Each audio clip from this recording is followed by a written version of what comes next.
Perched just east of Mont Royal's slopes, and within walking distance of the historic McGill University campus. The Plateau Mont Royal feels at once removed from the bustle of downtown and yet deeply connected to the heartbeat of Montreal. It's a neighborhood where rent, while lower than in the gleaming towers of the city core, buys not just a roof, but a sense of belonging to a place layered with history, culture, and unshakable charm.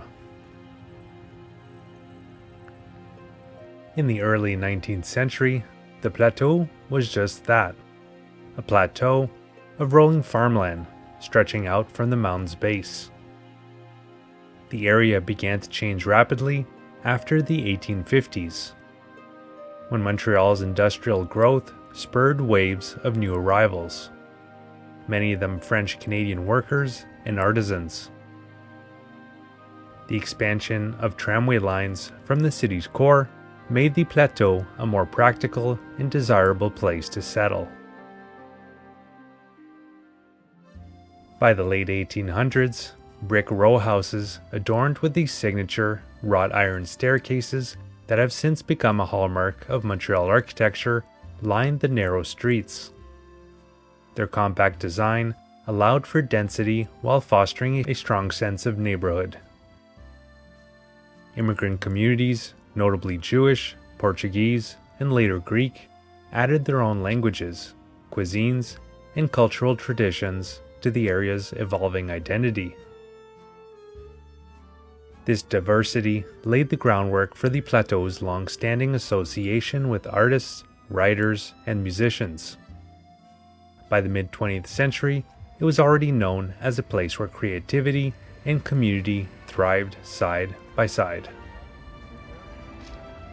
If Mont Royal Park is the city's great expanse, Parc La Fontaine is the plateau's intimate sanctuary. Created in the late 19th century and named for Louis Hippolyte La Fontaine, a key figure in Canadian politics, the park quickly became a treasured gathering space. Its winding paths and twin ponds make it a favorite for picnics, reading under a tree, or simply watching the seasons change. In summer, the outdoor theater hosts performances, while the park's open spaces fill with frisbee games, yoga classes, and families enjoying ice cream from nearby parlors. In winter, the ponds are transformed into skating rinks that glow under the lamplight, continuing a tradition that's been part of the neighborhood for generations.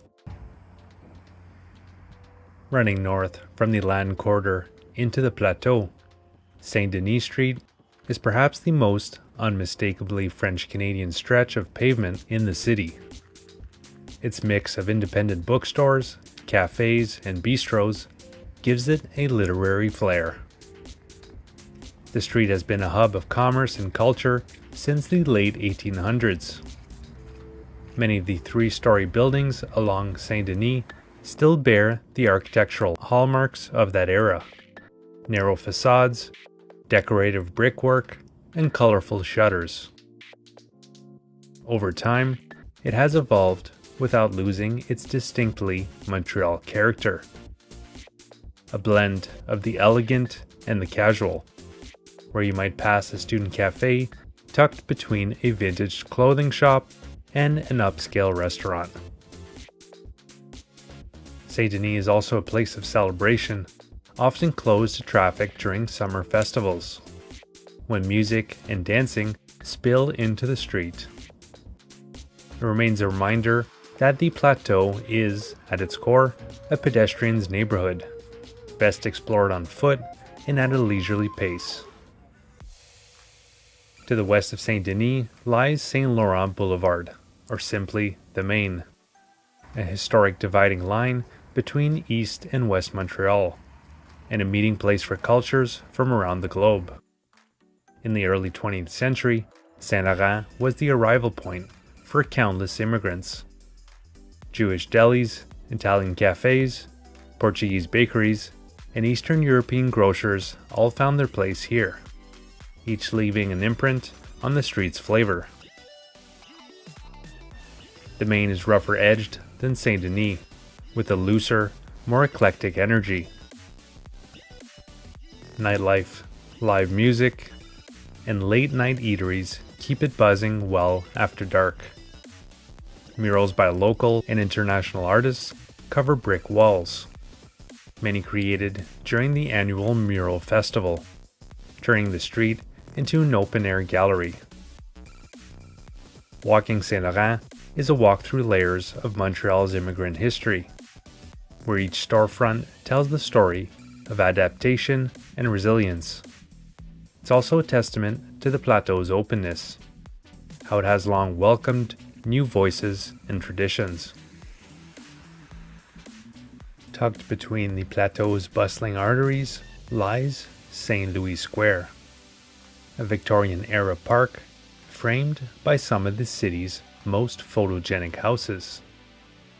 Painted in bright blues, reds, and greens, these facades, complete with turrets, ornate woodwork, and wrought iron balconies, are a visual feast, particularly when framed by autumn leaves or fresh snow.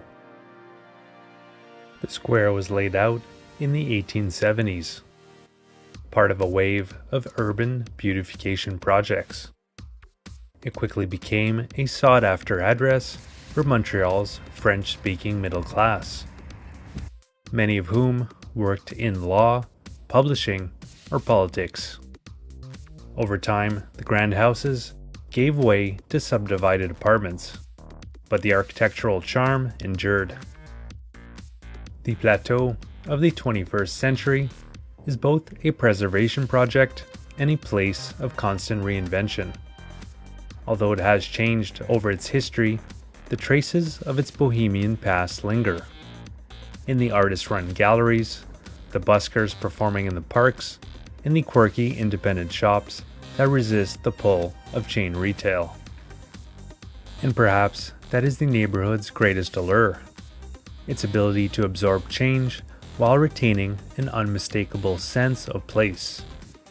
Here, under the watch of Mont Royal, Montreal's spirit finds one of its truest expressions in the cafes, parks, and street corners, and the stories that bind them together. I hope you've enjoyed this video. This channel has more videos of Montreal in the Montreal playlist, which is linked in the description below the video. Channel also has more videos of my adventures bicycling through Latin America, Southeast Africa, Central and Eastern Europe, and I have playlists for all those countries that I've traveled through, available on the same channel, Hum of the Earth. So for more videos of Montreal and other cool places around the world, you can subscribe to the channel by clicking on the red subscribe button and clicking on the bell to be notified when new videos come out. Thanks for watching. Have a good one.